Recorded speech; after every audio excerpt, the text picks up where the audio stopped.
It's the Practical Prayer Podcast pre-show on New Thought Media Network. And apparently we made quite a stir last week, and I have something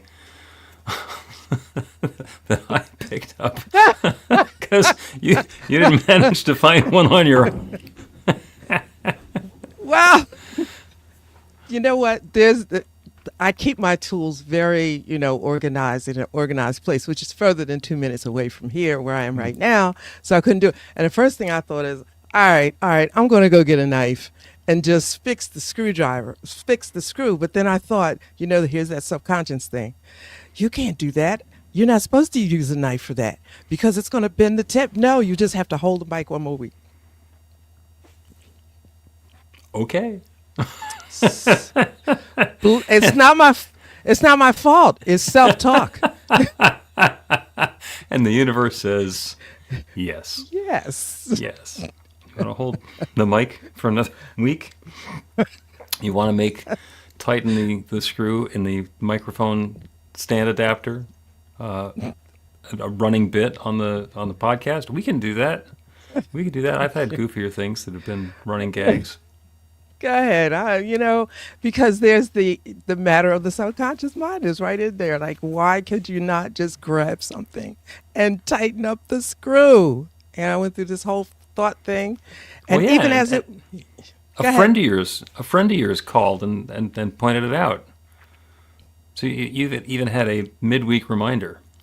I know, and it was funny and embarrassing at the same time. It was funnier than embarrassing because I said, "How did you know?"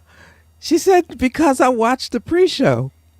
I said, "That was on the pre-show, And here's the thing about embarrassment.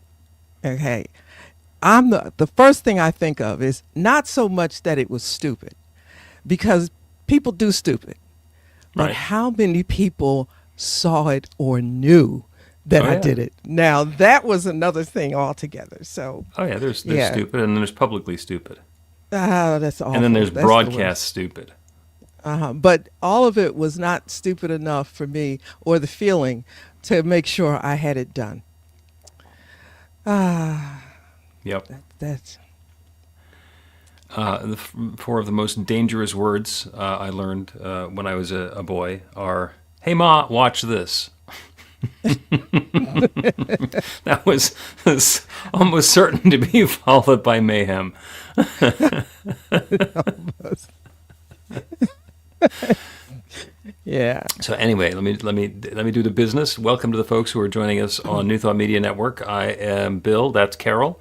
We are getting ready to record an episode of the Practical Prayer Podcast, which will be distributed out in podcast land in the next week or so. This is going to be episode number 188 of this, and we like doing it in the live recording studio so that you guys have instant access. If we say something brilliant, you can give us accolades, and if we say something questionable, you can ask a question about it. And you feel free to do that in the comments on your social media, and it shows up over here. If you're watching the recording, you can go to the website at bethelight.com, be-the-light.com, like it says down there.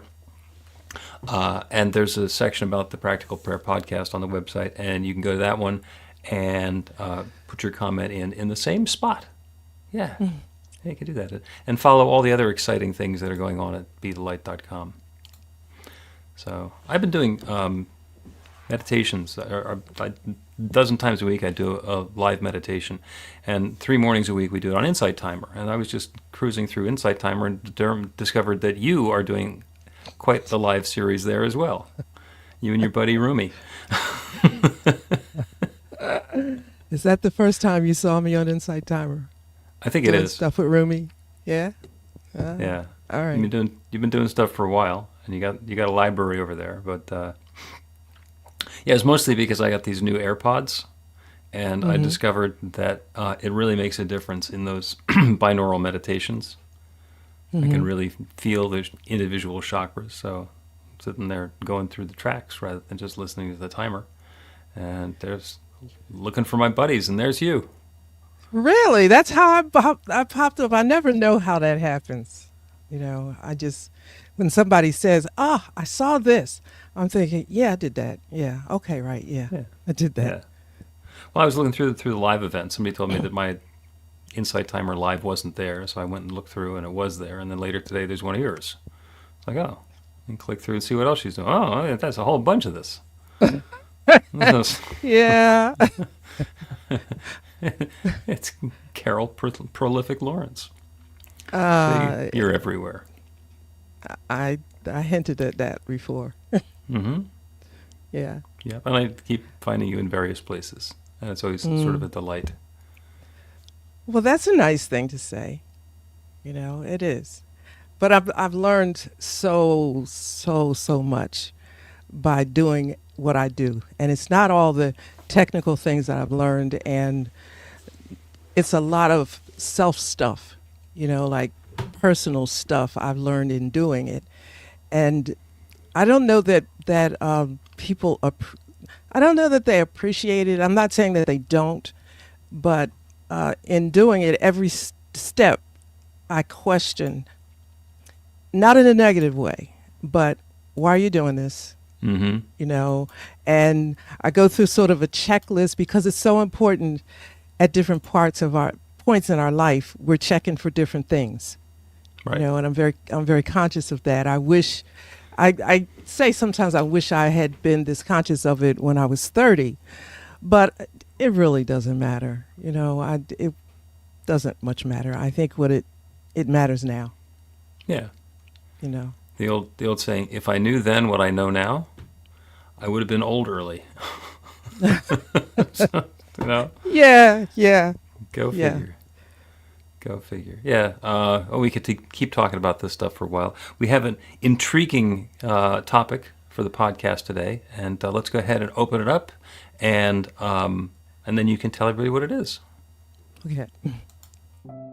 A practical prayer is a prayer that works. These discussions between Reverend Bill Marchiony and Carol Lawrence dive into the details of how it works and how to work it. Reverend Bill is a New Thought minister and the author of Practical Prayer for Real Results. Your new life begins with a new thought.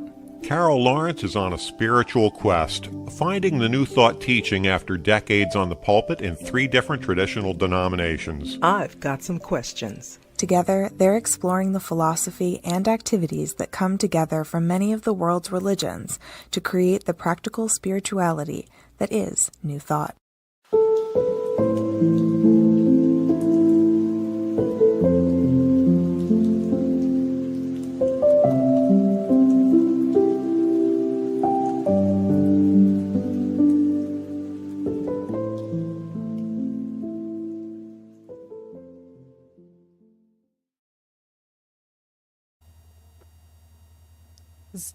Was that me?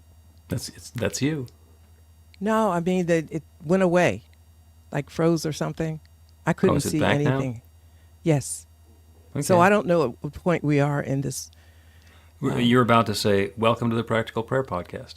Oh, okay. I didn't see any of that. Everything froze. Okay. Welcome to the Practical Prayer Podcast. I'm Carol here with Reverend Dr. Bill Marchiony.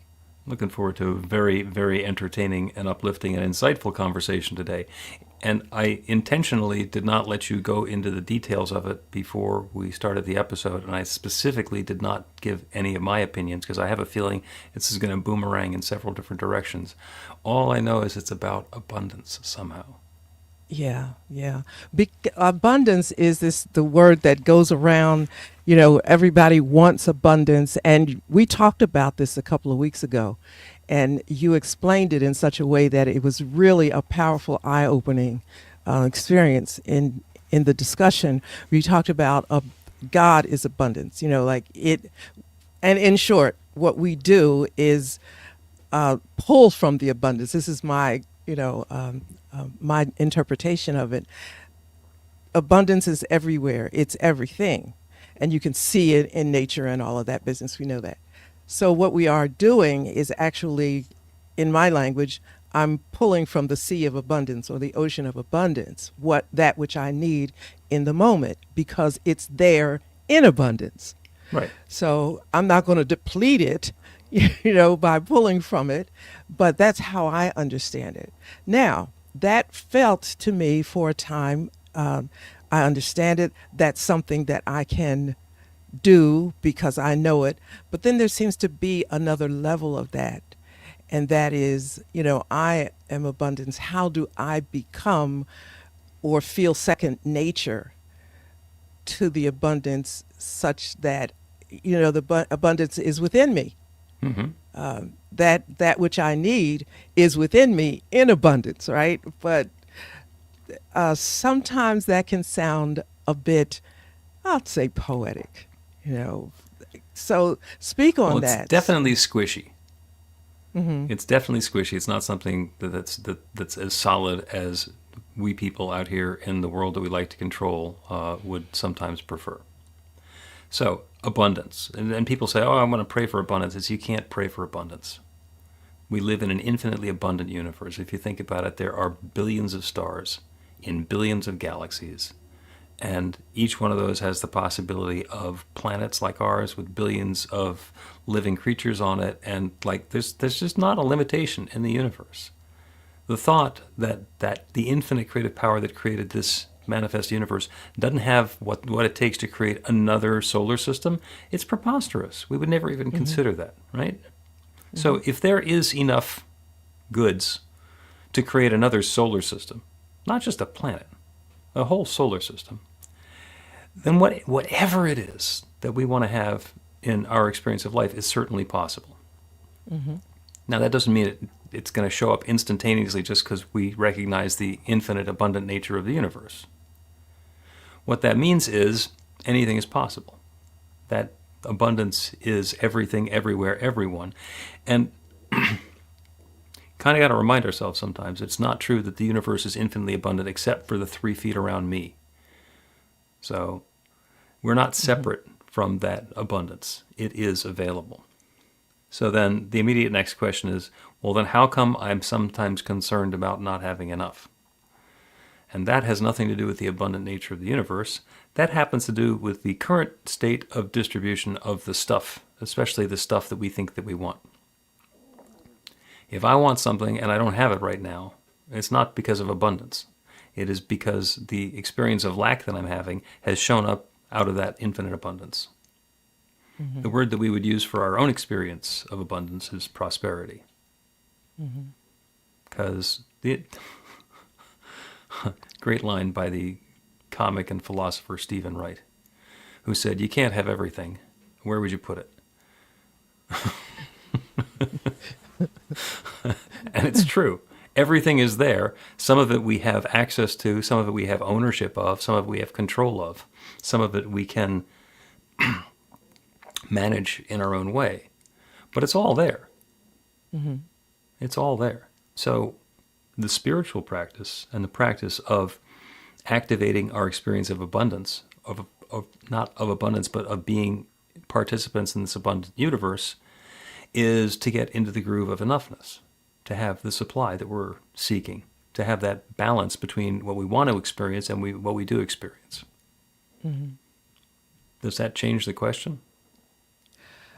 No, because that's, I think on a practical level is what I'm feeling for me, and I'm assuming that others feel the same way. How do I live this? And I'm a big mindset person.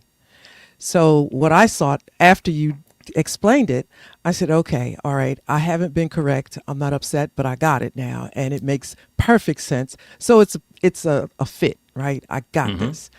But how then do I live this? And I had to make it very personal in terms of I have to think a certain way. I have to do a mind shift a certain way or to a certain something in order for that thing to come alive in my life. And there are more spiritual terms than that, more better terms. But in reality, I'm thinking, okay, how do I make this come alive in my life? How do I need to think about this? There are certain things that I need. And I just, and I stopped worrying about it. I said, all I have is what I've got. Not just what I have that I can touch and feel, but all I have to work with is what's inside of me. So put it to work. And there's a book called The Richest Man in Babylon. And it's an incredible book in terms of learning to budget and all that. And there's one little part in the book where he says, your money is like your kids. You know, give them an assignment, give them something to do. And I said, that's cool. I could do that. And I'll be darned if I didn't keep hassling my kids. Right? I just said, okay, you know, this is the assignment. This is what you will do. And I'll give what I can do, but you got to do this. And it made a big difference. You know, it made a huge difference. And I was so shocked. And why should I be shocked? Because that's the way it works. Right? Yeah. You can only have what you can have. You can only have what you've got. Well, you can have more, but then the question becomes, what's making you want more? And what do you think is going to change when you have it? Well, not so much an external having of things, but internally, you know, this is what I have to work with, period. Right. I love music, and I told you over my lifetime I've had all kinds of keyboards, grand piano, all of this stuff in my house.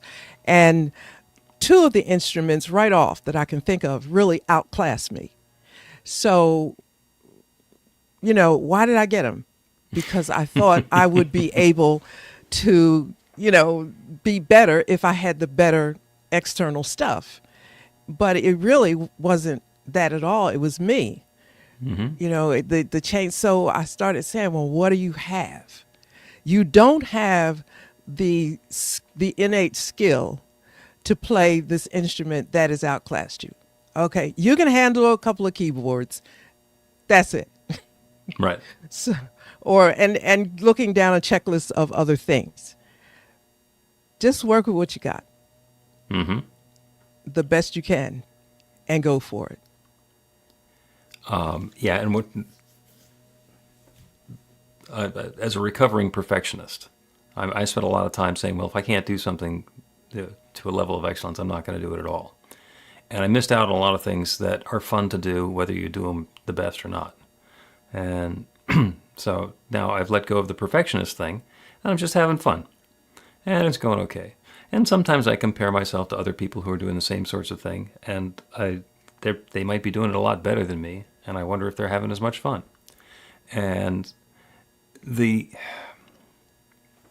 experience that we have of enoughness, of prosperity, you know, we want to have the great grand piano, and we want to be able to play it at the level that somebody plays the great grand piano. And one of those things is possible to control, and the other thing, that might not be the gift. So the mindset, and if I'm not able to play the piano as well as I'd like to be able to play the piano, and I just don't have the innate talent, the skill, the ability to do that, that's where suffering comes from. So you were saying, you know, what's the spiritual practice that you can do to be okay with the level of abundance that you have? And to me, it all starts with an exhale. Breathe out. You let go of everything. And then be grateful for the next breath that comes in, because you got that. And we are able to let go of that life-giving breath and breathe it out and know that there's an infinitely abundant supply, that the next breath is on its way, and use that as a reminder that everything works that way. Let go of my attachment to having things the way I said that they should be, and be okay with where they are, and then see what happens next. You know, I might have this wonderful grand piano in my living room and I have no idea how to play it. And then suddenly the guy who moves in next door is a concert level, you know, pianist, and he doesn't have his own piano. Oh, can I come over and play the piano at your house? Well, sure. It can be, it's so many ways that this thing can go. You know, for me, now the first grand piano I had, I can't remember how I gave it away. I gave it away. And then I had a clavinova, and that is a high-level instrument. Mm-hmm. Don't have it now. But so I kind of stood still and I bring the ocean in a lot because I've learned so much from that. So there's a very long pier on the ocean where the guys and the gals are fishing, and a lot of them are fishing for different fish. They're not all trying to get the same thing. They're using different bait. And so I'm learning from just little conversations with them as they pass by. How'd you do today? And then I'll ask them what they're using. And it just kind of translates in my mind. This is what's the spiritual message in this? And it's what do I have, in my bucket that's worth a lot, as opposed to trying to pull from something else and be dissatisfied. What have I got? And that leads to appreciating yourself and confidence, and it's just a whole big thing. But you got to start somewhere. And so let's use the piano for a minute. So I leveled off. I don't have the gloriously fancy clavinova anymore.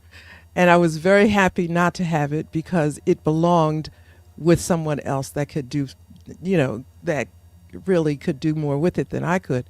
But I do have a keyboard. I do have a very nice keyboard, and it's consistent with me. I can handle it. But it's where I am. It's not going to go anywhere. It's just, I'm happy with that. But then I looked at what else I do have and started appreciating that. And saying there is an abundance of that in me. Is there a problem why you're not interested in that? I mean, is it? Okay, let me take a crack at that. And then abundance appeared.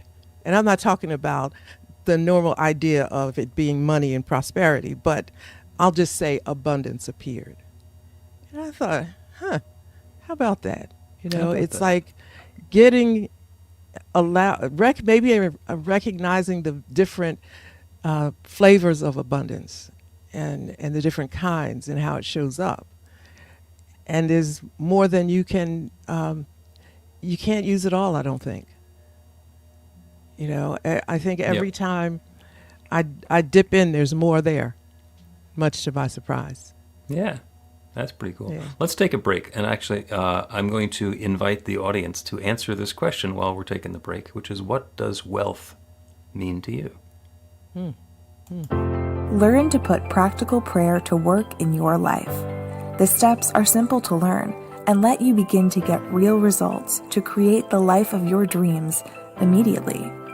Reverend Bill Marchiony's widely acclaimed book, Practical Prayer for Real Results, gives you a clear summary of the New Thought principles behind practical prayer and the series of easy-to-understand steps found in the most effective prayers from religions and spiritual practices all over the world and throughout history. Practical prayer is not a replacement for your religion or practice. It's a technique to make the work you do in consciousness even more effective.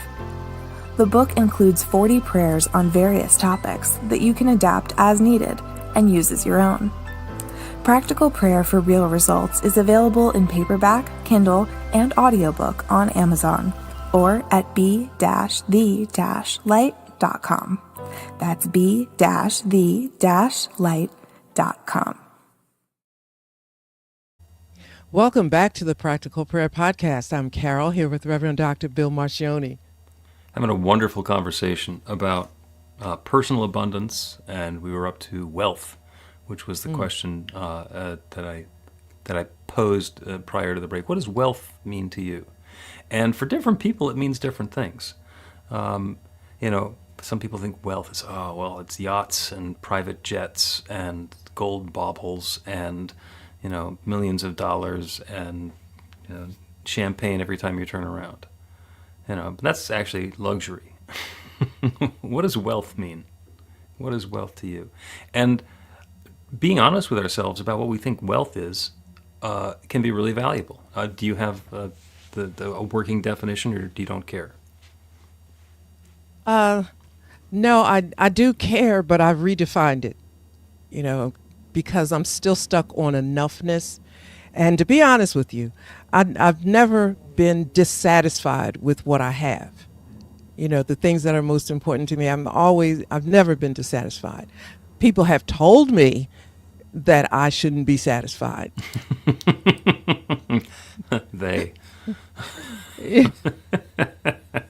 Yeah, that's another, a whole other episode.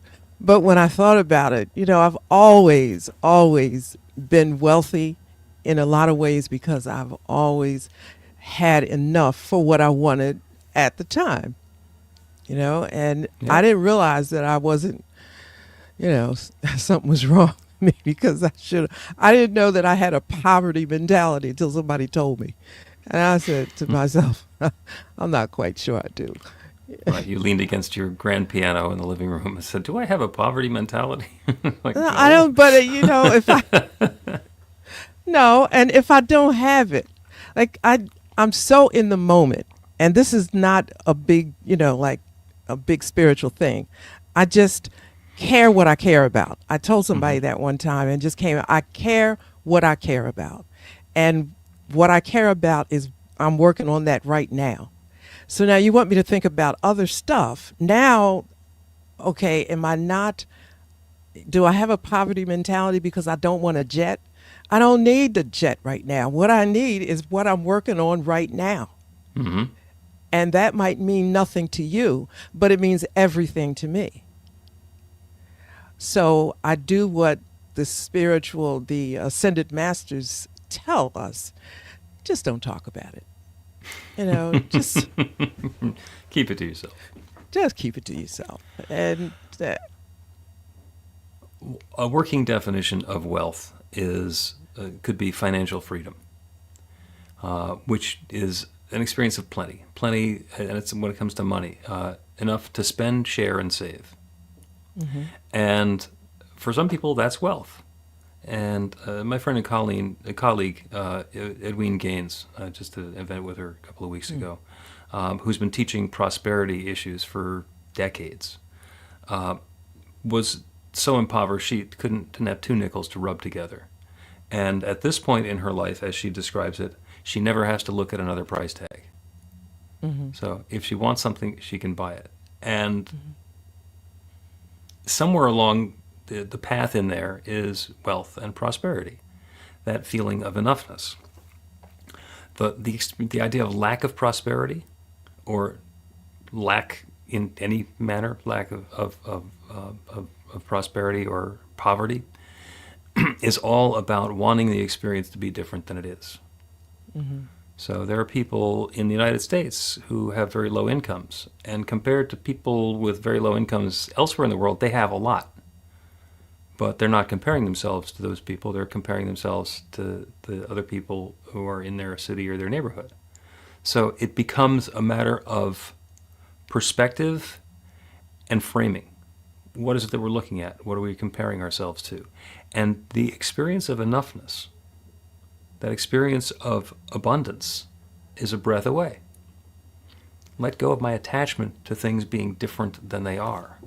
Invite in the experience that I want to be having.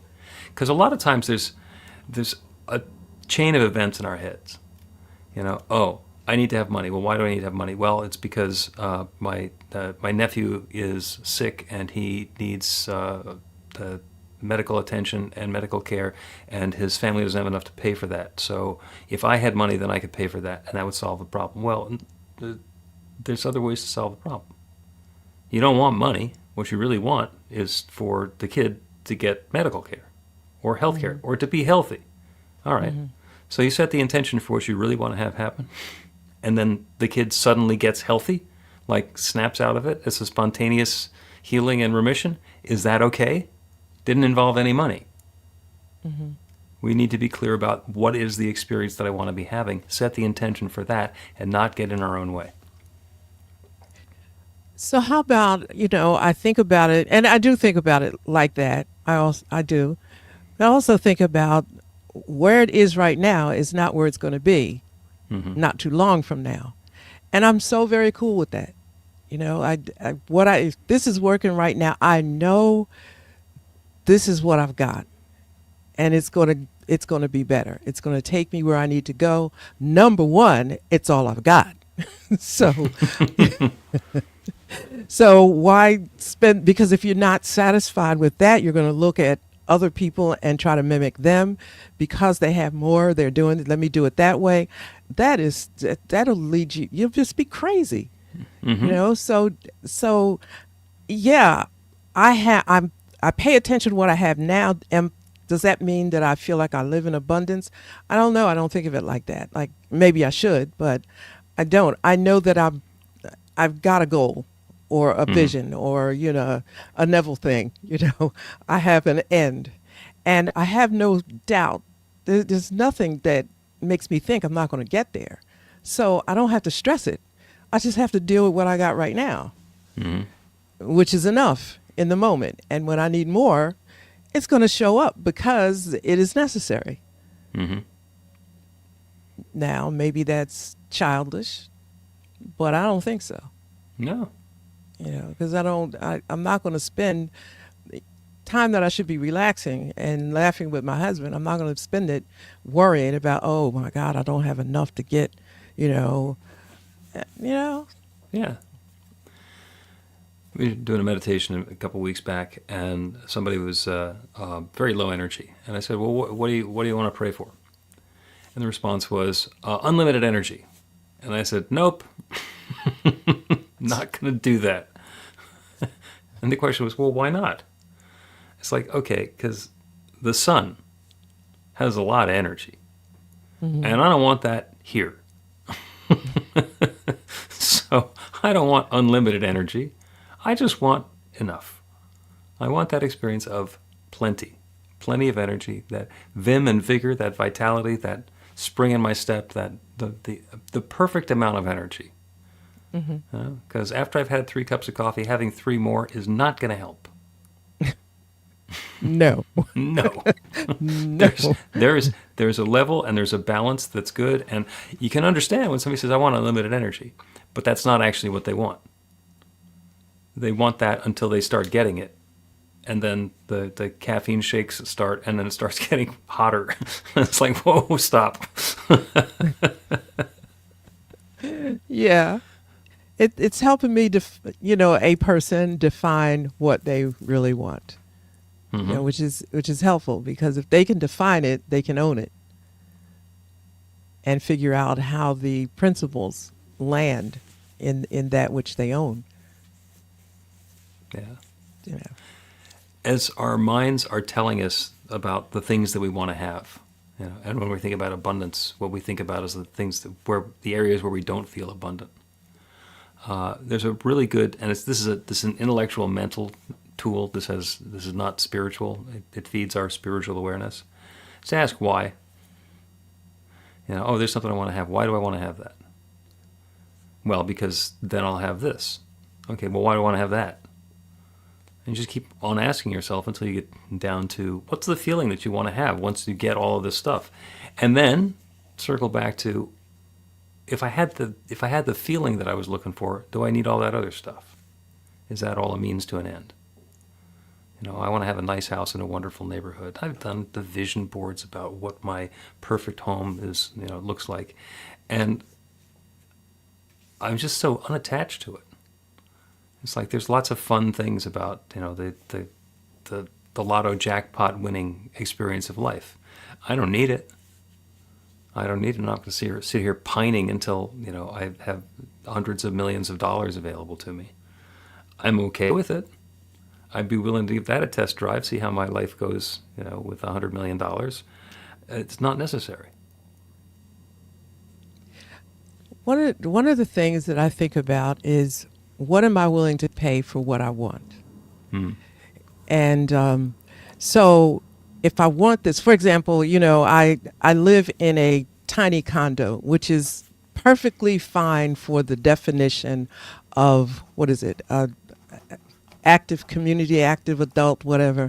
But for me, I've always been in a very large house, so I feel cramped all the time, and most of the time. And so I had this big vision and what I wanted, and I just elaborated on it as it goes. And here's what came to me. Suppose you could have this dream house. It's got, just to give you an idea, it's got windows on 3 sides, and you know the ocean is right there in view, and it's just fabulous. Suppose you could have it right now today, but suppose it's not in the United States. Right? Because I love BritBox criminal shows, detective shows. I love it. So that's probably where a lot of the dream stuff comes, because there's lots of water and oceanfront property and those things. Suppose you had to leave the United States, but you could have it. What are you willing to pay? The cost would be to leave your children behind, with the internet you can go anywhere, but there's a lot you'd have to leave. Are you willing to pay for that? And I thought about it. And I said, I'm just not sure. Let me think. Now, maybe a year ago, I would have said absolutely not, because I'm all tangled up with my kids. But within the last year, I'm like letting them little knuckleheads go. And They'll be okay. and I'm thinking, okay, I might think about that. But as an example, nothing is free. It's going to cost you something. Even if it doesn't cost you money, it's going to cost you something. Yep. And that's, so I thought about it. I said, okay, it's not that I no longer would have this dream house, but I'm now aware of the possibility of what I might have to do to get it. Let me think about this. Yeah. Ernest Holmes said that we pay for healing and transformation in spiritual coin. Same thing. What am I willing to pay? What am I willing to change in consciousness? What attachments am I willing to let go of in order to have this next experience that I want to have? And when we first get started in this, it's really easy. It's like there's some very simple assumptions that we can let go of, and suddenly there's parking spaces and green lights and happy coincidences showing up in our life. And we have to keep working the program in order to keep doing that. What am I willing to pay, to give up in spiritual coin to make room for that newness that I'm looking for? Yeah. And it's spiritual coin, and it's practical as well. What are you going to do? There are certain things that just wouldn't make sense for me to drag with me to another country. But the reason I have them is because I like them. So, that it gets down to that, and it makes me, it makes you stretch a little bit now I understand that there's a cost beyond, the dream of magic happening. Magic can happen, but there's even a cost for the magic. Yep, there's some details in there. Yeah. Let's take another break, and then we're going to do a practical prayer. And the practical prayer is going to be about that balance point between what we desire and what we're willing to pay. Get inspiration in an instant. God calls are the gentle and uplifting moment of truth to help you remember that the bright light of God's love is shining right now as you. It's your God Call with Reverend Bill. Start your 2-week free trial today, and you'll get a phone call 4 times a week from Reverend Bill with an uplifting half-minute message filled with insight, wisdom, story, and fun. Let your light shine. You can answer the call to listen to it live or let it go to voicemail so you can hear it later. After the free trial, your subscription is just $5.95 a month. The details are at godcall.org.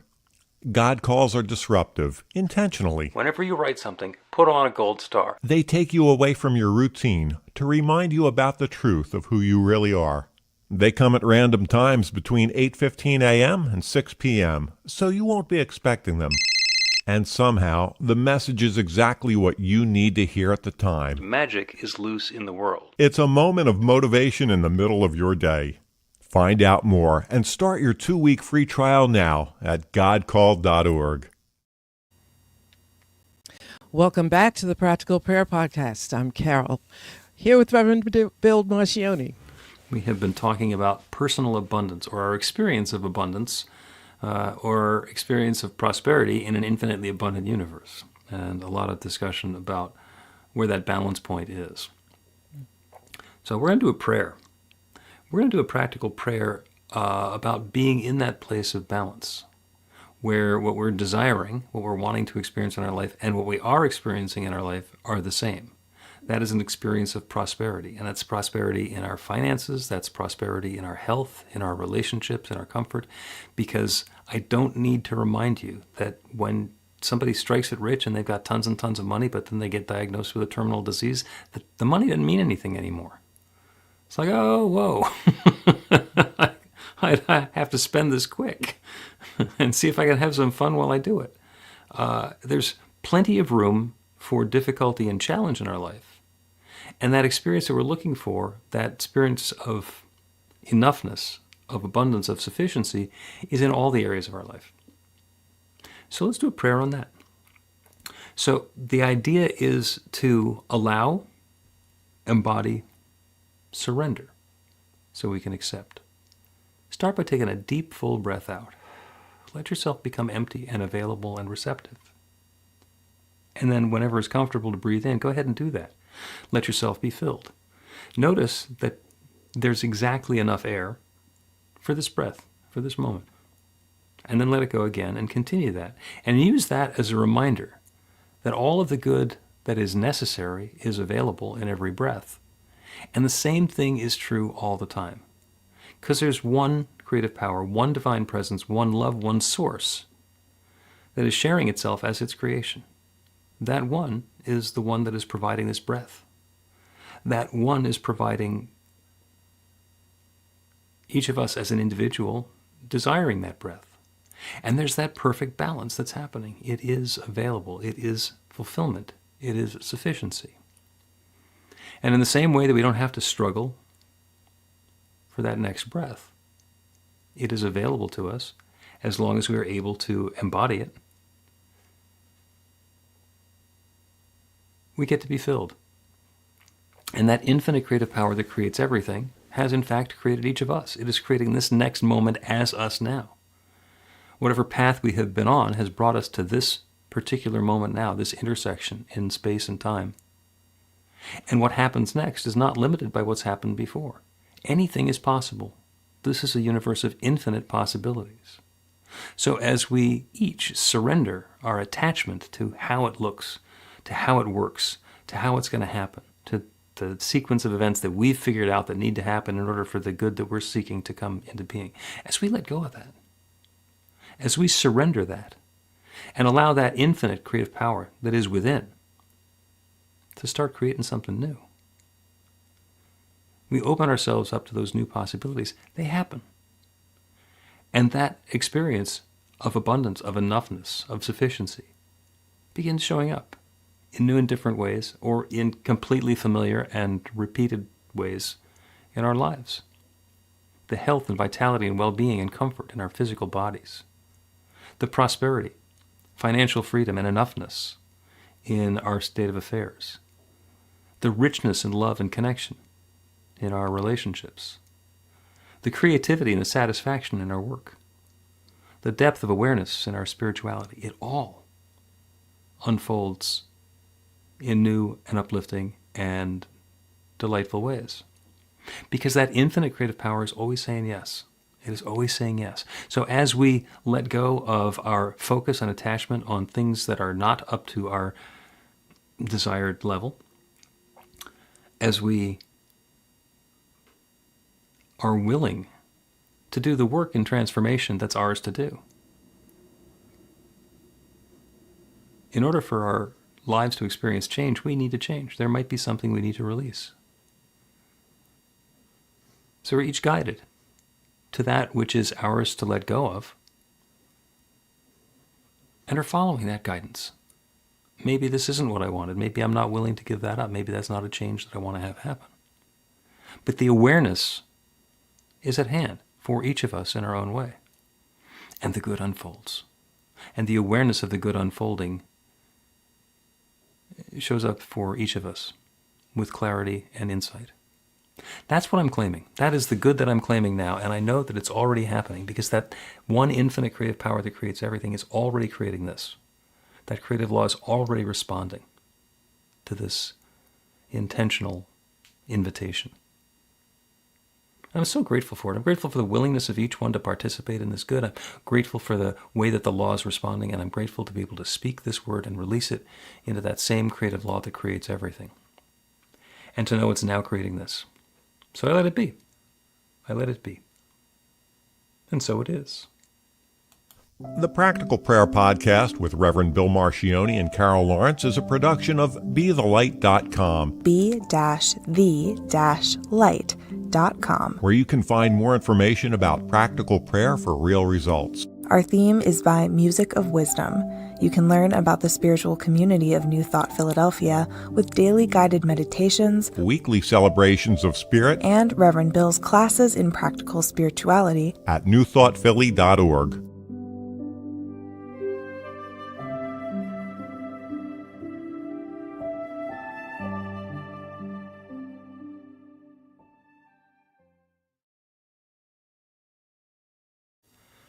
And that is episode number 188 of the Practical Prayer Podcast. I'm still wowed every time you give us the number.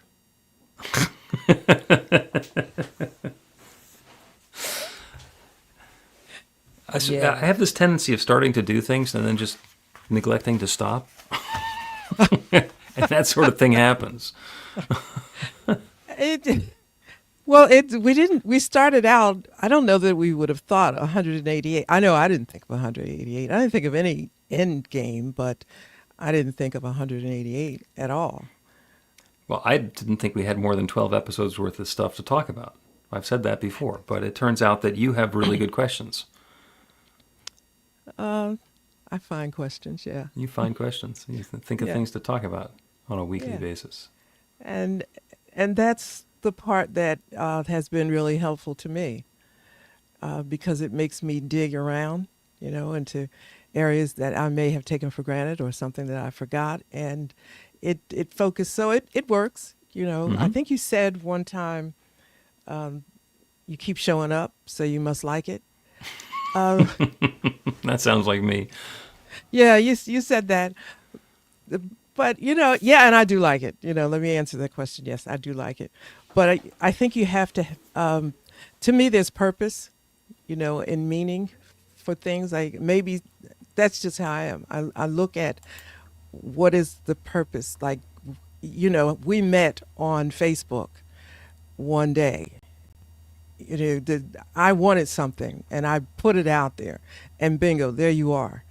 So there's an answer. Spirit brought me what I asked for, universe, whatever you want to call it. Mm-hmm. Emerson says that the universe conspires, which I love that idea, conspired. It got you to show up on the very day that I was going to be looking on Facebook. So to me, that was a big thing, but it wasn't a big thing to say, oh, wow, look at what just happened. No, there's purpose in this. There's, so put your best into this. So because it's a privilege, it's something that Spirit gave me in the language that I want to use right now.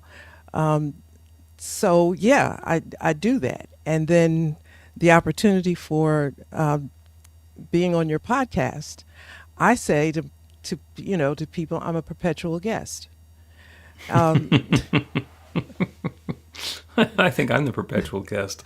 No, not at all. Not at all. What Carol, in this privilege, let me use it that way. In this privilege, how do I show up in this privilege? And again, I said that I'm a big mindset person. So what do I need to bring that matches the privilege that I've been given? And that's how I look at things. I enjoy doing the podcast with you, but you and I both know that's not all that there is to me. Mm-hmm. So, but actually, you got some stuff going on.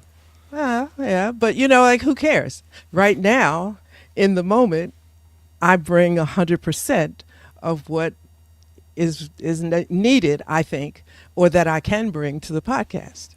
Mm-hmm. And that's what makes me feel, kind of in a very, magical way that I'm in touch with spirit because I'm in alignment. This is the gift of, here's a word that I've used, and I know we got to go, but here's a word that I've used my whole life. Spirit, if you give me the opportunity, I will give you my very best in return for this opportunity. And then we'll see what happens after that. It's never nothing happens. Mm-hmm. It's never nothing. But I certainly may not see what that is. And it's like what they say, I'll wait. I'll wait. I'm not in charge of the timing of life. I'm only in charge of doing my best in every moment. And for 188 episodes, I've tried to do that. You know, and if you say to me, listen, we need to switch at episode 189, I would be grateful that I had the opportunity to give my best. Okay. So. Well, I got to say, I am grateful that I think that was like one of 3 Facebook ads I've ever placed. And that was not what I was advertising for, but up you showed, and it has been delightful ever since. And I'm grateful to have you participating on the podcast and also to be part of my life. So there we go. Oh, well, you've helped me a lot, right? You ripped up my control freak card. I didn't, that I got the pieces and I taped it back together. I said, no, I can't let this go just yet. But I didn't rip it up. I simply held the shredder and invited you to drop that card in, and the rest was up to you. Oh, that's a story in itself. But it's been such a growth experience that, people look on it, and I'll be honest, people say, well, why do you do this? You have no idea. Like some questions you just don't answer because there's just no way that you can understand it. Yeah, I do, because you cannot imagine that back and forth we had with the control freak card. You even sent me one, right? Made it official. But we grow, with every opportunity. So what are you going to scrutinize the opportunity? I didn't have to go to Brazil to do this. There you go. Spirit gave me an opportunity and made it easy. I love when that happens. All right, we're going to clear out of the studio now. Thanks for joining us on New Thought Media Network. This is the Practical Prayer Podcast post show. There's more information at b-the-light.com, the website, if you want to take us offline. Thanks. Bye.